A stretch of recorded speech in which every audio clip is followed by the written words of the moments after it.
Hello, everyone. This is Cody Soltis from ConsciousLove.org here for your monthly Oracle card reading and energy forecast for the month of August 2016. And this message is particularly for the earth signs. So, my Taurus, my Virgo, and my Capricorn out there. Hello, hello, hello. We've been having wonderful readings so far. If you haven't already, please check out the universal one. It's pretty lengthy, but it's a good talk. Cool. So I will be pulling 4 cards, which I just did. 5 cards, apparently. From the Return of Spirit cards by Shirley Harnish. We'll also be getting 3, count them, 3 cards from the Labyrinth Wisdom cards by Tony Christie. Which really go into both process and zodiac specifics. And then we'll get 3, maybe more, Mudra cards from this deck by Alison DeNicola and Sabina Espinay to give us some things to work with when we're meditating, to help move energies along, to help assist you with your path. So I pulled our cards already. So we have where we are, where we're going, how we're going to get there, which is how we're going to experience this transformation, guidance for the road, okay, and a hopeful outcome. There's one thing to really be keeping in mind that's different from where we're going, more long-term, more spiritual, more lengthy. So, okay, we're going to start with where we are now, which is storm, and I love this. The storm is here to clear away things that no longer serve us, and to clean and freshen things. So even though things may seem a little bit chaotic right now, or again, things are moving, things are shifting, that's good, okay? And again, my earth signs, you don't like change. You don't. So you might be dealing with some fear or anxiety over things changing or losing people or whatever BS drama is happening, but you don't have to worry because the storm is bringing about the light.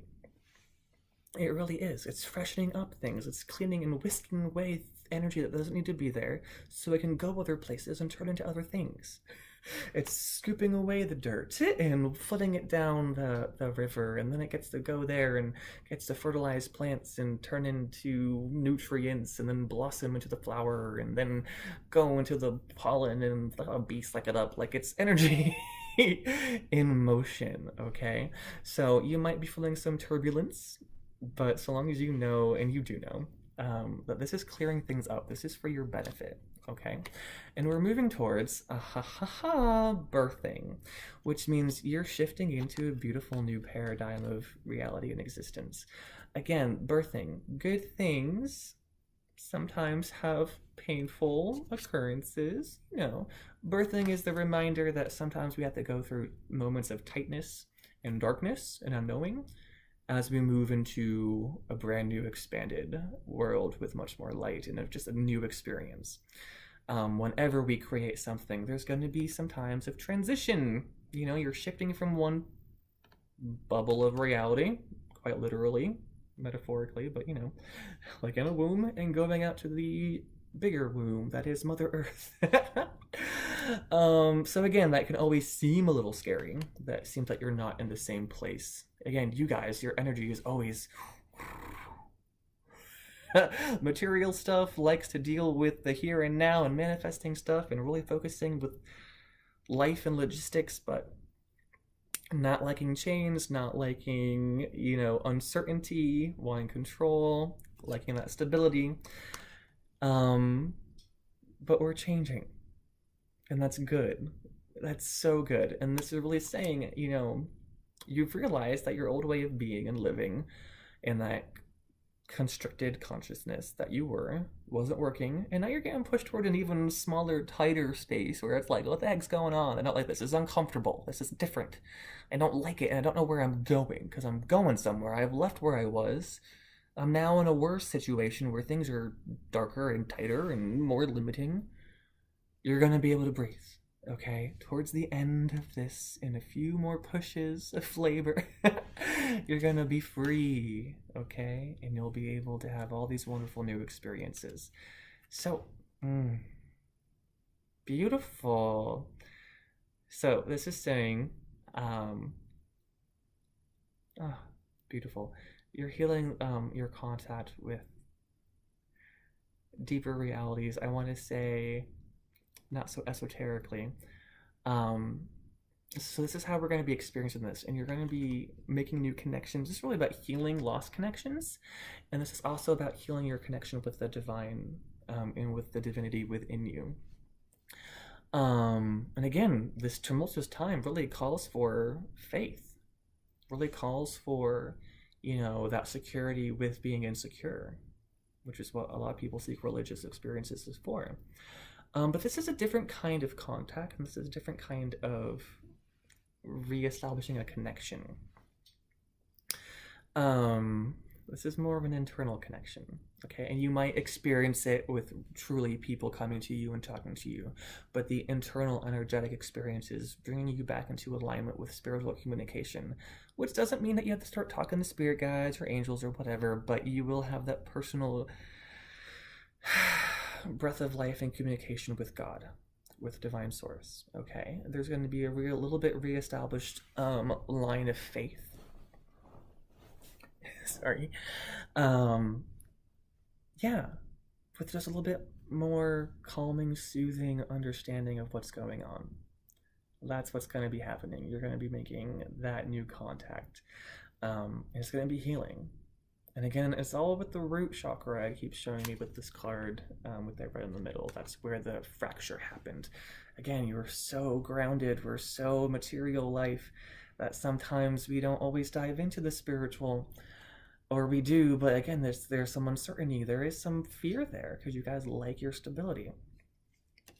Is that what I thought it was? It was. Oh my goodness. So apparently they want to talk about this. This is the mediumship card, which again does not mean, again, mediumship is a natural thing. It literally is talking with other parts of yourself. Okay, or talking with God, or talking with your angels. It's really a prayer, but having that two-way connection, and it doesn't have to be this scary, woo, magical thing, though it is pretty magical in that it's wonderful and awesome. Excuse me. So this is your guidance for the road, to remember that. It's also saying, feeling what you don't understand, you're blocking your light. There's always this handed mask thing there that I see. Again, butterfly for transformation. But they're really showing me, thank you. You've been hiding from the beautiful light within yourself, and you've been hiding from the beautiful light from the divine. Somewhere in your past, there's been some lack of faith with yourself, with what you're capable of doing, and there's been some lack of faith and acknowledgement with the divine, because you and the divine are really one. When you fear that you can't do something, you feel that God won't do it. It's the same thing. It does not mean that one does not exist or the other. We are the same. So anyway, yeah, that's what a lot of these experiences are going to be about, unmasking your fears, and seeing the light that always was there, which seems to be the theme of this entire month, and I love it. Beautiful. So your additional card just is surfacing to remind you that this month is all about clearing, getting things that don't need to be there out, and more of these beautiful divine light experiences will be happening. They're saying you do have control. Things will go at your pace, okay? You will not have things that you can't handle or deal with. That's just kind of like a balancing energetic law. So just know this will be happening in divine and perfect timing for your benefit. If it's happening, it's meant to happen. And that you're capable of dealing with it right now. Okay.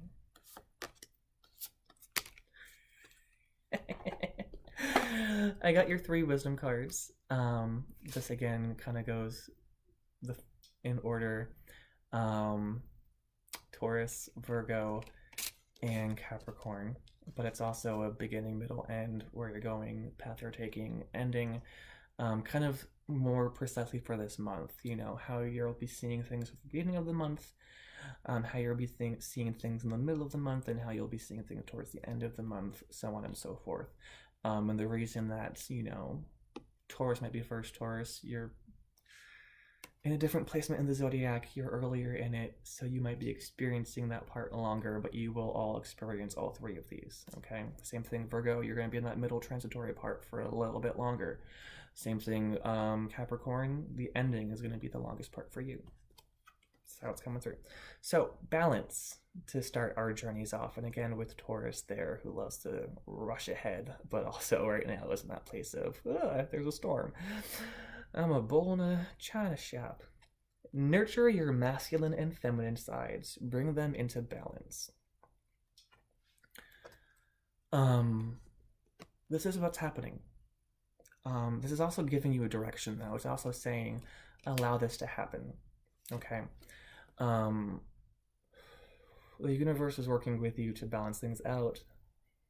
Work with the universe. This is the first time it's like, hey, your input really does matter right now, to balance things out. You do have choice, you do have free will.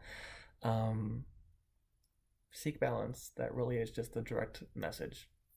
No deep interpretation there. Animals, beautiful. The animal world is calling you. Watch for signs and messages from animals. This is also talking to me specifically about the animal nature. We are animals. We are people with a brain, with biology, okay? Spiritual stuff does not negate science. But they can coexist, okay? So what that really says is just be mindful of the animal nature of other people, but specifically yourself. It's okay to react with fear. It's okay to react the way that you react. You're in a new situation. Things are stressful. You do have autonomic processes that happen, that just happen, that are for your survival and that are for your best benefit. This is very down-to-earth energy. It's also saying, if you need a little pick-me-up, go play with some puppies. Really, because the love and light of the divine is within all creatures, including animals, so they might really be beneficial for working with you this month. But really, learn from them. Realize that, hey, spirits within them, spirits within me, spirits within all of our experience, maybe that could ease the anxiety a little bit, because that's the message there of just releasing this emotional energy. Yeah. Okay, and this kind of came through too with the rest of the reading. Towards the end, we're going to have a little bit of confusion, and that's okay. Okay, we're in a process of transformation. But it's saying, confusion is all around you. Don't be distracted. You are doing the right thing. Same thing with that labyrinth there. There really is only one path. So long as you're moving forward, you're going to be making it where you need to be. So don't be confused. Blunt energy, blunt direction we're getting with this reading. Don't be confused. Keep moving forward. Don't doubt yourself. Easier said than done, I know, but literally, don't stop. You're good at that. So here are some mudras, some hand shapes that you could be making to really help move energy out of your system, which is going to benefit your experience here. Cool. We got 3. And again, same thing. This is kind of working towards the beginning of the month, the middle, and the end, the beginning of your transformational journey, the transitory part, and the end, so on and so forth. Use these whenever you feel called to. So to begin, consciousness. Definitely going to be opening up to new consciousness. This is the Sita Mudra. It looks a little complex, but you can do it. This assists with wisdom, clarity, and concentration. Benefits: releases tension in the face, throat, and shoulders. Brings breath and awareness to the third eye chakra. I'm feeling some energy from outside. I gotta go deal with my friends soon. Improves mental clarity. Instructions: bring the palms of the hands together, touching the pads of all the fingers together. Align the thumbs, nails facing outward. Bend the index fingers outward with the tips of the fingers, touching and connect with the tops of the thumb. I'm feeling my friend out there. There's some super anxiety right now. So I'm going to finish this quickly and go see if he's there or not. I'm just feeling it intense. He's dealing with some stuff. Send some love and light his way. He's doing a great transformation. He really is. Love him. You're going to bend the index fingers outward with the tips of the fingers touching and connecting with the tops of the thumbs. Relax the shoulders down with elbows slightly away from the body. Your focus. Concentration guides me to the true clarity and freedom. Okay, and you are being freed with this transformation again. Bend the palms and hands together, touching the pads of all the fingers together. Align the thumb, nails facing outward. They're all up with the index fingers. So really, you're doing this, and you're taking your pointer fingers, and you're touching the tips together. Okay? They have it very pointed, but no fingers are like that. Okay? These ones go up. Pointers point together. Consciousness. And 2 root chakras. One just being the root chakra. Saying focus on that. We'll get one more card for that. No, you don't need it. Okay. So as you're dealing with that root chakra issue, that earth chakra, your issues with stability and control, perfect. Centering. This is going to help you feel embodied in your body, centered and grounded. This is going to reduce stress and blood pressure. It's going to strengthen your digestion and your assimilation of nutrients. It's going to support your posture and your skeletal system. So you're going to extend both arms outwards. It's the normal one. Yeah, you're going to connect your ring finger to your thumb. Allow the other fingers to be straight. Rest them on your hands or your thighs or your knees or your lap, you know. And just keep a good posture. Have both hands like that. And say, present to my body, I am perfectly centered. It's really going to help you stay centered in your body. Little things. You might even see yourself, I do this sometimes, walking around, my fingers will just do this. Before I even learn about mudras, I noticed that my hands would just do things. Weird little things like this. And it's the intuitive way of the body saying, okay, we're just going to do this to direct some energy, and it works. It's cool. And your conscious intention makes it even better. So simply just doing this to remind your body it's okay to be releasing that energy. You'll be fine. So you're dealing with some polar issues here. Very, very high up with the crown and third eye. So right down with your root. Focus on your roots, they're saying. It's okay. It's going to be opening new skies. I always see you guys in like an egg. And it's like, oh, life is happening. Crack the egg. And that's a good thing because you're seeing so much more of the world. But since you're that little scared thing inside the egg, you're just like, okay. I see it. I'm going to stay here. I love you guys very, very much, and I hope you feel the love and light from the Divine Source Universe as well. I want to thank you so much for taking this time to share this divine and spiritual experience with me. If you've enjoyed it, please give it a thumbs up, like, share, subscribe, and all that jazz. Comment down below, send me an email at queer.spirit.guidance@gmail.com, or visit my website, consciouslove.org. I love you very, very much. Namaste. The Divine Source, love and light within me, acknowledges and honors the love and light within you. And when I am in that space and you are in that space, you and I are one. And I love the flash of light I just saw on my camera as that happened. So, praise be to God and all of us and all that cool junk. I love you very, very much. Know that you're loved because you really, really are. Bye, guys.